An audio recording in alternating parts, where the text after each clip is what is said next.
Féminisme, idée folle selon laquelle les femmes devraient jouir de leurs droits juridiques, politiques, sociaux, de manière pleine, entière et indiscutable. Au-delà des droits régentés par les lois, il s'agit d'autonomie, de la garantie de pouvoir disposer de son corps et de décider pour soi. Le féminisme doit inclure toutes les femmes de toute appartenance et condition et se doit d'être énoncé en donnant la priorité à la perspective des femmes les plus marginalisées. Le découpage traditionnel du féminisme en vague me convainc moyennement. Je ne crois pas à cette lecture linéaire.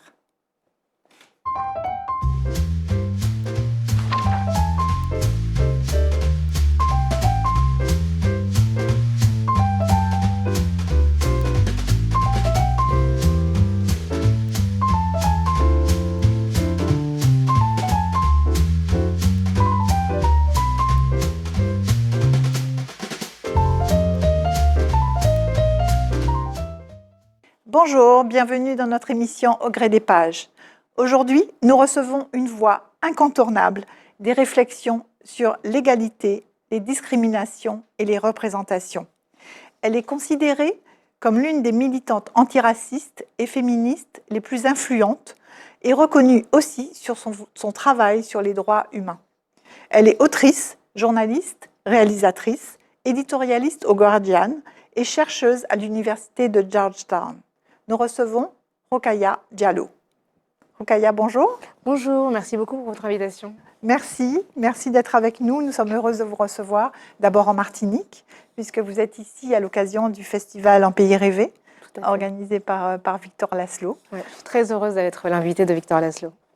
Et donc, nous vous recevons bien sûr parce que vous avez publié de nombreux ouvrages, mais en particulier, nous vous recevons pour parler de votre dernier ouvrage, le Dictionnaire amoureux du féminisme, publié chez Plomb en juillet 2025. Un ouvrage foisonnant, intime, personnel, qui explore les idées, les figures et les expériences qui façonnent les luttes féministes. Alors, j'ai envie de vous demander tout d'abord, pourquoi ce format, avoir choisi ce format du féminisme, qui est quelque chose qui vous tient à cœur et qui vous caractérise? Pourquoi le dictionnaire amoureux? Alors, je dois dire que c'est davantage le format qui m'a choisi que moi qui en ai fait le choix. Il se trouve que la collection des dictionnaires amoureux existe chez Plomb maintenant depuis 25 ans. C'est une collection qui a vu plus de 130 dictionnaires amoureux publiés. Et la volonté de l'éditeur Grégory Berthier-Saudret était de permettre l'existence de plus de sujets féminins. Et donc, quand il a pensé au féminisme, il a pensé à moi, il m'a fait cet honneur et il me l'a proposé. Et j'ai trouvé que c'était une formidable opportunité pour rendre compte de ma perception du féminisme en explorant différentes thématiques. Alors effectivement, c'est une collection qui permet à chaque auteur d'explorer le thème pour lequel il a été choisi, de A à Z. Tout à fait, tout à fait. Et avec une dimension à la fois personnelle et pour ce qui concerne ce dictionnaire amoureux aussi pédagogique, parce que le féminisme, c'est pas simplement un espace de loisirs, c'est un espace politique. Et donc j'avais vraiment cette ambition que de permettre aux personnes qui allaient me lire de comprendre des notions et des tensions aussi internes au féminisme qui ne sont pas toujours très très bien saisies. Alors justement, avant de rentrer dans ces différentes entrées qui sont multiples, j'ai envie de vous demander tout simplement, quelle est votre définition du féminisme ? Eh bien, c'est celle que vous avez très bien lue au départ. Pour moi, c'est simple, c'est l'égalité des femmes et de manière générale de tous les êtres humains sur le plan politique, économique, culturel. Et je crois que l'autonomie, la liberté à disposer de son corps, c'est vraiment une question centrale dans le féminisme. Donc, le fait que les femmes soient en sécurité, puissent présenter leur corps comme elles le souhaitent et surtout ne pas risquer les agressions qui sont encore beaucoup trop nombreuses. Alors, c'est le dictionnaire du féminisme, on peut le comprendre comme étant au singulier, alors que je pense que vous avez une perception, ou en tout cas une approche plurielle du féminisme, puisque vous parlez de l'afroféminisme dans votre ouvrage, ou encore du féminisme blanc. Féminisme pluriel, singulier ? Moi, j'ai tendance à dire le féminisme et à constater qu'effectivement, les femmes, certaines femmes et certaines féministes s'approprient cette terminologie avec une entrée et un angle différent. Donc je pense qu'effectivement, dans le féminisme, il y a différents courants, il y a différents espaces géographiques, espaces idéologiques, et que c'est important de parler du féminisme comme un tout, puisque la vocation est devrait être universel, et de montrer que malgré tout, à l'intérieur, il y a des tensions qui ont toujours existé. Alors justement, si on va sur ces tensions et ce féminisme différent ou multiple, est-ce que vous pouvez nous en parler, notamment de l'afroféminisme ou du féminisme blanc dont vous parlez dans votre ouvrage ? Alors, l'afroféminisme, c'est un courant du féminisme qui a été porté par des femmes noires un peu partout dans le monde, notamment parce qu'elles ne se reconnaissaient pas dans les mouvements féministes occidentaux dominants, qui donnaient plutôt la part belle aux préoccupations des femmes blanches et essentiellement des femmes bourgeoises. Donc aux États-Unis, ça a été le Black Feminism, où effectivement on a eu des femmes noires qui, dans le mouvement antiraciste, faisaient face à du sexisme, et dans le mouvement féministe se rendaient compte que leurs préoccupations de femmes noires n'étaient pas vraiment visibles. Et donc on a des figures du féminisme noir comme Angela Davis ou d'autres, mais en France, il y a eu aussi une coordination des femmes noires qui a été portée par plusieurs femmes, et on pense notamment à Hawa Thiam, qui en 1978 a écrit La parole aux négresses. Évidemment, on pense aux différents féminismes qui ont eu lieu sur tous les territoires français.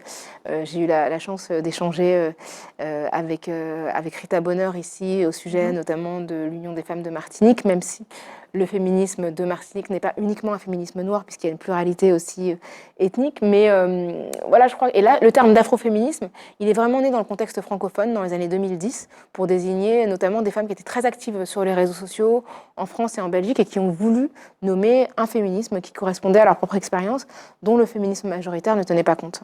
C'est ça. Et le féminisme blanc, dont vous parlez aussi ? Alors, ce que je dis, c'est que déjà, toutes les femmes blanches ne sont pas des féministes blanches, et il n'est pas nécessaire d'être blanche pour être une féministe blanche. Le féminisme blanc, c'est vraiment une idée, c'est le fait de centrer le mouvement féministe sur la condition des femmes blanches, et aussi d'aspirer non pas à l'égalité de toutes les femmes, mais à ce qu'un groupe de femmes, les femmes blanches, obtiennent les privilèges équivalents à ceux qui dominent, à savoir les hommes blancs.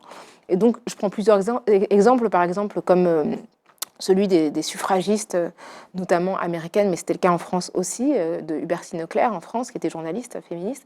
Eh bien, pour militer pour leur droit à accéder au vote, elles ont expliqué qu'elles ne comprenaient pas pourquoi des hommes noirs ou des hommes colonisés auraient le droit de voter, alors qu'elles, femmes blanches, ne l'avaient pas.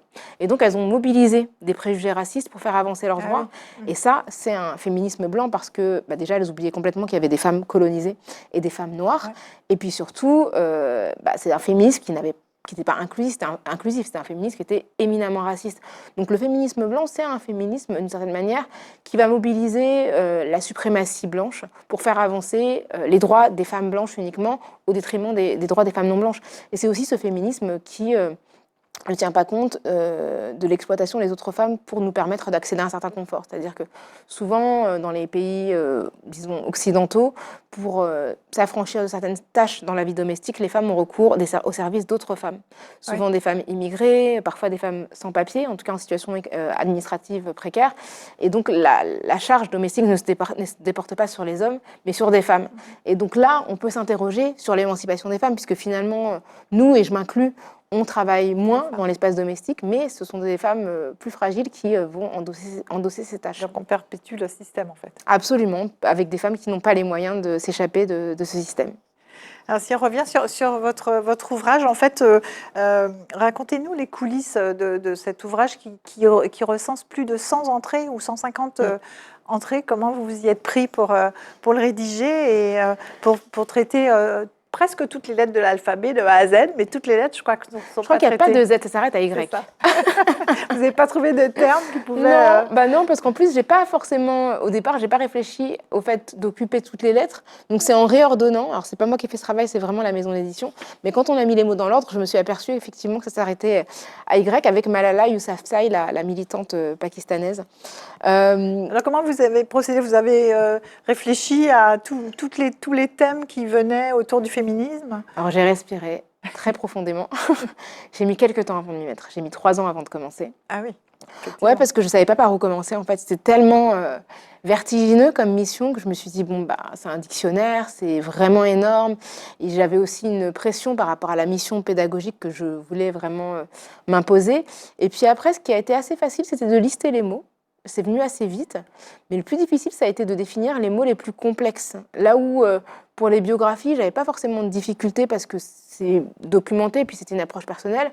Donc j'ai commencé par les biographies, et donc j'ai commencé, la première que j'ai écrite, c'était Britney Spears. Ouais. Et puis vous saviez que vous vouliez décrire les femmes qui vous ont marqué, en fait. Oui, j'ai listé très très vite les femmes. Il y en a qui se sont ajoutées à la fin. Mais je voulais que dans les femmes que je décris, il y ait des femmes de plusieurs générations, des femmes de notre histoire, des femmes de tous les continents, et puis des femmes de différentes sphères. Donc voilà, parmi les femmes, évidemment, là j'évoque Britney Spears, il y a aussi Janet Jackson. Effectivement, il y en a de toutes sortes, toutes origines. Vous citez Joséphine Baker, Simone de Beauvoir, Angela Davis, Frida Kahlo aussi, Paulette Nardal, Gisèle Halimi, enfin il y en a beaucoup. De partout, effectivement, vous avez commencé votre dictionnaire en pensant aux femmes d'abord. Oui, en pensant aux femmes. J'ai aussi des femmes de fiction comme Wonder Woman, des femmes qui sont issues de contenus, de littérature, de la littérature ou de séries de télévision, de bandes dessinées. Et j'ai pensé aux femmes, je trouvais que parler des figures réelles, c'était plus facile pour moi. Et les notions que j'ai abordées à la fin, c'était vraiment les notions plus théoriques. Théoriques, en tout cas, qui appelaient plus à des définitions universitaires, comme la question du genre, comme la question de la binarité, parce que ce sont des notions aussi qui sont très polémiques. Et donc, je voulais vraiment m'assurer de ne pas trahir le travail des chercheurs et chercheuses qui ont élaboré notre compréhension actuelle de ces notions. Et donc là, je me suis vraiment mis la pression. Et donc, c'est vrai que sur la fin, je marchais sur des œufs. Après, j'ai eu la chance de pouvoir bénéficier de la relecture de plusieurs personnes que je remercie à la fin du dictionnaire amoureux. Mais c'est vrai que je me disais que les dictionnaires amoureux, c'est une collection de références. Et là-dessus, je voulais vraiment m'assurer de ne pas trahir cette mission. Oui. Alors, le terme amoureux, comment il faut le comprendre ? Moi, je le comprends comme témoignant de l'affection que je peux avoir pour le féminisme. Et je parle des femmes que j'aime, je parle des séries que j'aime, je parle des livres que j'aime, des films que j'ai aimés, de la bande dessinée parce que j'adore ça, des mangas également. Et donc en ça, le dictionnaire amoureux, c'est ça, parce que évidemment, quand on parle du féminisme, il y a des entrées qui sont dramatiques, comme l'inceste, comme les féminicides. Mais je parle aussi de tout ce qui a nourri mon féminisme de manière extrêmement positive. Donc vous avez parlé de toutes ces figures qui m'ont hautement inspirée, mais aussi j'ai envie de parler de toute la pop culture que j'ai eu la chance de consommer, même si le terme n'est pas très joli, dès l'enfance, et qui m'a énormément influencée. C'est ce qui vous a influencé, ce qui vous a aimé, votre passion autour du thème, en fait, qui a guidé l'écriture du livre. Alors, on a parlé des femmes, c'est compliqué de vous demander d'en choisir une pour un peu développer, parce qu'effectivement, elles sont toutes aussi formidables les unes que les autres. Mais il y en a peut-être une dont vous ne parlez pas, mais vous le citez quand même, une phrase qu'une femme vous a dite, et je la cite, c'est « Ne laisse jamais quiconque te faire croire que ta valeur est moindre ». Oui, ça c'est ma mère. Voilà. Et effectivement, c'est ce que je dis souvent, je plaide beaucoup pour l'inspiration de proximité. Souvent on demande aux femmes quelles femmes vous inspirent, et on va citer des femmes très lointaines, des Michelle Obama, des Oprah Winfrey, des femmes extrêmement fortunées, qui ont beaucoup de succès. Et moi, je crois qu'on peut tout à fait être inspiré par des femmes qui sont dans notre cercle immédiat. Et je pense que rien de tout ce que je fais aujourd'hui n'aurait été possible sans ma mère. C'est celle qui m'a toujours inspirée, qui m'a toujours soufflé les mots qui me permettaient de me rendre compte de ma valeur en tant qu'être humain. Et elle a fait la même chose pour mon frère. Et ça, pour moi, c'est capital. Et ma mère, donc elle est venue du Sénégal à Paris dans les années 70. Et l'immigration, c'est déjà une aventure incroyable. Et donc, ce qu'elle a construit avec mon père, ça a été aussi une formidable source d'inspiration, de motivation et de courage. Et je pense que c'est en la regardant faire que j'ai compris que tant de choses étaient possibles.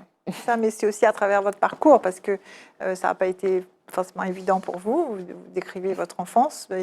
Après, vous avez pu continuer vos études. Oui. Et c'est au cours de vos études que vous vous êtes rendu compte que le monde n'était pas si facile. Exactement. Il se trouve que j'ai grandi à Paris, dans le nord-est de Paris. Donc, quand j'ai grandi dans les années 80, c'était assez populaire, assez divers. Donc, notre famille, mes parents étaient immigrés, mais j'avais plein de camarades dont les parents venaient d'autres pays ou d'autres territoires français, donc d'Algérie, de Martinique, du Maroc, du Mali. Et donc, le fait, ou beaucoup d'ailleurs d'Asie de l'Est, du Cambodge, du Laos et du Vietnam. Et donc, le fait d'avoir des parents qui n'étaient pas blancs, c'était pas vraiment un sujet. On était beaucoup à avoir des parents qui n'étaient pas blancs, qui avaient des accents, on avait d'avoir une autre langue à la maison. Et c'est quand j'ai commencé, pas au début de mes études, mais vers la fin de mes études, que j'ai commencé à fréquenter des espaces où j'étais la seule personne noire et à me retrouver confrontée à des questions que je m'étais jamais posées. En avançant dans vos études, peut-être. Tout à fait. Vraiment, plus j'avançais, et moins on était nombreux et nombreuses. Et au bout d'un moment, étant une des rares, et dans les études, dans le milieu professionnel, et puis dans les soirées, etc., j'ai commencé à me confrontée à des questions que je m'étais jamais posées. Donc, tu viens d'où? C'est fou, qu'est-ce que tu parles bien? Et je me disais, mais je suis jamais venue, en fait, je suis née ici, je suis française. Et j'ai commencé à me dire, mais comment se fait-il que les gens ne puissent pas concevoir qu'on puisse être française et être comme moi, avoir mon nom, avoir mon apparence, avoir ma religion, parce que je suis musulmane aussi. Et ça a été le début de ma réflexion antiraciste sur la question des représentations. C'est ça. Voilà. Pourquoi les représentations de mon vécu, qui n'est pas un vécu unique, on est quelques millions à vivre des choses très similaires à ce que je vis dans le contexte français, pourquoi finalement on était si invisible dans l'imaginaire collectif? Et donc ouais, ça a été vraiment... cette expérience personnelle, ça a vraiment marqué mon engagement antiraciste. Ouais. C'est de là où il a commencé à naître et à se forger. Il s'est forgé, oui, par l'expérience personnelle et aussi par le regard médiatique. C'est-à-dire que je regardais beaucoup les débats politiques et je me rendais compte que énormément de sujets sur les violences policières, sur les jeunes filles qui portaient des foulards, etc., étaient très, très, très racistes et que ces personnes n'avaient jamais la parole. Et donc ça, c'est aussi un des éléments qui m'a donné envie de prendre la parole parce que j'avais le sentiment que nous n'existions pas. Et puis vous avez fait vos études de droit dans une grande fac parisienne. Tout à fait. J'ai fait mes études de droit à Sas, qui est une université bien connue pour être très, très conservatrice. Oui. Et franchement, ça a été un choc culturel. J'imagine, vous avez dû être confronté à des manifestations de fachos, en fait, dans l'enceinte de l'université. Ouais. Donc là, ça vous a encore plus forgé Ça m'a choquée, en fait, de me dire qu'on pouvait avoir notre âge et penser de cette manière. À l'époque, naïvement, je pensais que les racistes étaient les gens plus âgés et que les jeunes étaient plus ouverts sur le monde. Et j'ai compris que ce n'était pas du tout le cas. Enfin, pas nécessairement, en tout cas. Donc tout ça pour dire que en fait, vous avez très tôt eu cet engagement qui vous caractérise aujourd'hui pour rédiger ce fameux dictionnaire. Alors si on y rentre, il y a quelques mots que j'ai retenus. Le premier d'entre eux, adelphité. Oui, adelphité, c'est un mot que je trouve magnifique. Peu connu. Peu connu. Le visuel qui illustre, parce que le dictionnaire amoureux est superbement illustré par Marie Dubois, qui est vraiment génial. Et donc pour adelphité, elle a choisi donc la devise républicaine avec Marianne, et donc liberté, égalité, fraternité, qui est barrée pour le mot adelphité. Et adelphité, c'est un terme qui a été forgé par une politologue qui s'appelle Régène Sénac, et qui le propose parce qu'elle explique que ce principe de fraternité, en fait, a toujours été excluant historiquement, parce qu'il y avait les frères et les non-frères. Et donc, effectivement, les frères qui ont bénéficié de la citoyenneté, c'était les hommes. C'était les personnes qui étaient sur l'Hexagone, qui n'étaient pas colonisées, et que peu à peu, le principe de fraternité s'est ouvert, mais dans les pratiques, il est toujours fermé. Et donc, elle propose ce terme dérivé de adelphos, qui en grec signifie indifféremment frère ou sœur, pour avoir une forme de solidarité inclusive comme principe républicain, parce que la sororité, c'est important sur le plan féministe, mais ça reste un nom féminin qui ne permet pas l'inclusion de tous et toutes, et je trouve que l'adelphité, c'est très beau, ça permet vraiment à chacune de se reconnaître dans ce principe républicain. C'est vrai que vous prenez toutes les occasions pour pouvoir affirmer la notion de féminisme. Hein. On parlait tout à l'heure, vous n'êtes pas auteure, mais autrice, parce que ça sonne tout de suite mieux. Alors, dans les autres entrées, il y a un autre mot aussi qui est pas courant, intersectionnalité. Oui. L'intersectionnalité, c'est un outil juridique qui a été créé par Kimberlé Crenshaw, une universitaire américaine. En fait, elle a étudié le cas d'une femme qui était discriminée à l'embauche, qui avait porté plainte contre une entreprise automobile et qui avait été déboutée. En fait, elle avait perdu son procès, cette femme noire qui s'appelait Emma de Graffenreid. Et en étudiant son cas, elle s'est rendue compte que les juges avaient dit mais il n'y a pas de discrimination parce que l'entreprise recrute des noirs, il y a des femmes, donc vous n'êtes pas discriminés. Sauf qu'en fait, on s'est rendu compte que l'entreprise recrutait effectivement des noirs, mais tous les noirs recrutés étaient des hommes qui travaillaient notamment dans des fonctions ouvrières. Et il y avait des femmes, mais toutes les femmes recrutées étaient blanches et elles travaillaient dans des métiers de secrétariat. Et donc, elle n'avait pas été discriminée parce qu'elle était une femme ou parce qu'elle était noire, mais précisément parce qu'elle était une femme noire et que dans cette division sexiste et raciste du travail, elle n'avait pas eu de place. Et donc, elle disait, Kimberlé Crenshaw, qu'il fallait un outil pour comprendre les discriminations croisées qui produisaient d'autres formes d'exclusion. Et c'est pour ça que cet outil d'intersectionnalité, qui a été pensé d'abord pour parler des femmes noires, s'est étendu à toutes les femmes racisées et puis puis aux femmes juives, musulmanes, handicapées, lesbiennes, transgenres, etc., etc. C'est créer des catégories quelque part? C'est reconnaître leur existence, c'est-à-dire que c'est de considérer qu'en fait, une femme handicapée ne subit pas les mêmes discriminations qu'une femme qui est considérée comme valide. Et donc, c'est reconnaître sa condition spécifique pour mieux défendre l'ensemble des femmes. Très bien. Alors, il y a plein d'entrées, hein. J'ai dit plus de 150, mais on a quelques-uns encore qu'on va balayer. Beauté, ça reste simple, mais pas complètement quand même.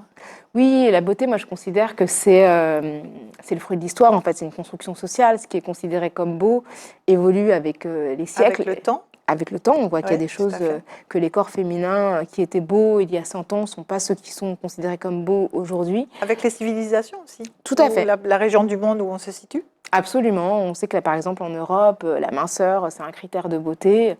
Dès qu'on traverse l'Atlantique, en Afrique, notamment en Afrique de l'Ouest, c'est pas du tout perçu de la même manière. Donc, alors, comment conjuguer ce mot avec le féminisme? Eh bien, c'est comprendre que la beauté, c'est une construction et que ce sont souvent les personnes en situation de domination qui ont imposé leurs critères. Et donc, de comprendre qu'il n'y a pas d'objectivité, que c'est entièrement subjectif et que finalement, la beauté, elle est investie par la personnalité de chacun, chacune. Et donc, il faut réussir, hein, c'est pas facile, à investir ses propres canons de beauté, donc sa couleur de peau, sa texture de cheveux, et en faire quelque chose de beau en dépit des canons dominants. C'est ça. Dans le même ordre d'idée, vous traitez aussi du cheveu. Tout à fait. Qui est un peu le même raisonnement, hein, en fonction Absolument. du pays où on est, ce qu'on... C'est ça, et de l'époque aussi. Hein. Oui. Il y a des modes, des phases où on va accepter le cheveu afro, puis la question des cheveux blancs aussi, qui s'est beaucoup posée notamment à l'époque du confinement, puisque pas mal de femmes qui se teignaient les cheveux n'ont pas pu aller chez le coiffeur et se sont rendues compte que pourquoi pas garder les cheveux gris en fait. Ouais. Et on a cet exemple de cette journaliste canadienne qui est revenue présenter son journal au Canada avec ses cheveux gris et qui s'est fait virer en fait à cause de ça. Et ça a soulevé une polémique. L'image que les spectateurs avaient d'elle. Exactement, évidemment par un homme, et ça a créé une polémique incroyable. Et c'est vrai que la longueur des cheveux, donc être une jeune femme avec les cheveux courts, être une femme plus âgée avec les cheveux longs, on voit qu'on est dans des zones où en fait la femme jeune avec les cheveux courts va être considérée comme une rebelle, la femme plus âgée avec les cheveux longs va être considérée comme une sorcière. Et j'ai vu il n'y a pas longtemps la chanteuse de Cher, qui a maintenant, je crois qu'elle a 76 ans, quelque chose comme ça, qui a dit que jamais elle ne se coupera les cheveux et que justement elle veut être une septuagénaire avec les cheveux longs parce que c'est pas ce qu'on attend des femmes de son âge. Et donc les cheveux, c'est totalement politique. C'est vraiment affirmer des cheveux d'une certaine manière pour une femme dans un contexte, ça veut dire énormément de choses. Et d'ailleurs, j'ai écrit un livre qui s'appelle Afro, il y a 10 ans maintenant, avec une photographe sur les cheveux afro dans le contexte parisien. Et il s'en est suivi une exposition. Et pour nous, c'était une manière de montrer aussi la beauté du cheveu afro. C'est vrai. On se rend compte qu'il y a vraiment beaucoup de clichés, de stéréotypes, en fait, qui sont faits, que vous dénoncez quelque part à travers votre ouvrage et l'interprétation que vous faites de chacun de ces mots. Alors, il y a quand même deux mots que je n'ai pas retrouvés dans votre ouvrage, qui m'a un peu étonnée, parce que c'est complètement cohérent avec l'univers, mais vous avez certainement fait exprès. Le mot racisme, que je n'ai pas trouvé, et sexisme. C'est vrai. Le mot racisme, je ne l'ai pas mis tel quel, parce que je trouvais qu'il transparaissait dans plusieurs entrées. On a parlé des cheveux, j'évoque par exemple le colorisme, oui. Je parle de féminisme blanc, d'afroféminisme, j'évoque plusieurs figures qui ont lutté contre le racisme, comme Yuriko Chiyama, qui est une femme américaine d'origine japonaise, qui a vécu justement l'oppression raciste de l'État américain contre les Japonais américains. Donc c'est très présent dans différentes entrées. Du coup, je me disais que ce n'était pas nécessaire de le définir en tant que tel. Je parle d'universalisme aussi. Oui. Donc voilà. On retrouve tous ces thèmes tout au long des définitions. Exactement. Mais en même temps, on pourrait se dire il y a peut-être un endroit où on concentre cette approche. C'est vrai. Et en même temps, j'ai tellement écrit sur le racisme que je me dis, si les gens veulent vraiment savoir ce que j'ai à dire sur le racisme, il y a au moins 2 ou 3 livres qui sont consacrés. Donc c'est pour ça. Et le sexisme, de la même manière, je me disais que définir le patriarcat, c'est une manière de le définir un peu en creux. Donc j'ai choisi. Alors justement, sur le racisme, c'est vrai que vous ne l'avez pas défini, mais effectivement, vous avez écrit, notamment le dernier livre qui a été republié en 2025, dernièrement, vous l'aviez publié en 2013. Initialement. Voilà, et là, il vient d'être publié dans la collection J'aimerais t'y revoir. Voilà. Pardon. Donc, c'est comment parler du racisme aux enfants. Absolument. Donc, déjà, c'est un thème qui, évidemment, vous mobilise.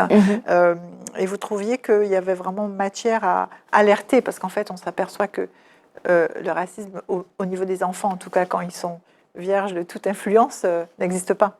Tout à fait, c'est un livre effectivement qui a été publié en 2013, à l'époque aux éditions Le Baron Perché, qui n'existe plus. Et donc cette année, on m'a proposé d'en faire une nouvelle publication avec une mise à jour, parce que depuis 2013, beaucoup de choses se sont passées, il y a beaucoup de notions qu'on comprend mieux également. Et l'idée, c'est... question d'enfants, réponse d'adultes, mais c'est que le livre soit découvert à la fois par les adultes et les enfants ensemble, donc les parents, les grands-parents, les enseignants puissent appréhender cette question du racisme à travers son histoire et ses manifestations contemporaines ensemble. Et donc c'est un livre qui s'adresse des enfants de 3, 5 ans jusqu'à 13 ans, avec des groupes de questions. Des groupes de questions en fonction de l'âge. De l'âge, tout à fait. Enfants, et voilà. Et on travaille sur des images. Et donc le point de départ de chacun des chapitres, c'est une image qui génère des questions, et puis ça permet de discuter. C'est un support de discussion, parce que ce qui se passe souvent, c'est que les parents sont pas toujours armés pour répondre à ces questions-là, que ce soit que leurs enfants subissent le racisme ou en témoignent. Et du coup, ça les désarçonne souvent. Et d'avoir un support, ça peut être l'occasion d'une discussion un petit peu plus sereine. Et puis documentée. L'idée, c'est que j'ai vraiment essayé de travailler sur des documents historiques, de donner des informations sur les dates, souvent qu'on ne connaît pas très bien, parce qu'à l'école, malheureusement, on ne nous enseigne pas très bien cette histoire coloniale et esclavagiste. Et donc, de donner des éléments qui permettent à tous les parents de s'y retrouver, de parler aussi de tous les groupes raciaux qui composent la France. Donc évidemment, on parle des Noirs de France, des Maghrébins, des Asiatiques, des personnes d'origine rome, des Juifs, de l'antisémitisme, de l'islamophobie. Donc c'est vraiment assez vaste, et de comprendre en fait cette histoire de la France qui aujourd'hui fait de nous un peuple composite, mais pour autant bien français. C'est vrai que le livre est très documenté, référencé, il est très pédagogique en fait. C'est ça, c'est sa vocation. Et à la fin, je donne plein de références pour les personnes qui veulent aller plus loin, des références de lecture pour les enfants, et puis aussi des références de films, de lecture pour les plus grands, qui permettent vraiment d'élargir le sujet. Écoutez, voilà 2 livres à lire. Donc celui-là, le racisme raconté aux enfants. Parler aux enfants. Comment parler du racisme aux enfants, oui. Voilà. Et puis évidemment, le dictionnaire amoureux du féminisme. Rokhaya, avant de conclure, puisque notre émission s'achève, j'ai envie que vous nous disiez un mot pour ces femmes, nos femmes martiniquaises, puisque vous êtes aujourd'hui en Martinique. Qu'est-ce que vous avez envie de leur transmettre, de leur dire ? Moi, déjà, j'ai envie de dire que j'ai beaucoup à apprendre des femmes martiniquaises. Je pense qu'il est dommage qu'on n'ait pas davantage accès à leur lutte et à tout ce qu'elles ont produit. Je pense qu'il y a énormément d'inspiration à prendre des combats qui ont été menés ici, des combats pour l'accès à la citoyenneté pleine et entière, des combats contre les agressions quotidiennes que subissent les femmes. Et je pense qu'il y a des alliances auxquelles il faudrait réfléchir de part et d'autre de l'Atlantique. Donc, moi, je suis vraiment disposée à ça. Je discutais avec une femme ici du fait que j'ai créé il y a 3 ans une école de prise de parole en public qui s'appelle Word, et l'idée c'est vraiment de démocratiser l'accès à la sphère publique, et je sais que c'est une problématique qu'on retrouve partout en fait. C'est pas propre seulement à la Martinique. Absolument, c'est vraiment, on la retrouve. Moi je sais que... Un mot de façon générale pour toutes les femmes qui vont nous écouter. Ce que j'ai envie de leur dire, c'est que je me sens vraiment en solidarité, en sororité en l'occurrence, avec les femmes ici. Puis j'ai vraiment envie de les remercier de leur accueil. Très bien. Écoutez, merci. Merci beaucoup. Merci de ce partage. Merci à vous. Ce partage d'expérience, ce partage à travers vos ouvrages. Merci beaucoup. Merci à vous. Merci. Merci, chers téléspectateurs, de nous avoir suivis. Je vous donne rendez-vous pour un prochain épisode pour découvrir un nouvel auteur et un nouvel ouvrage. À bientôt.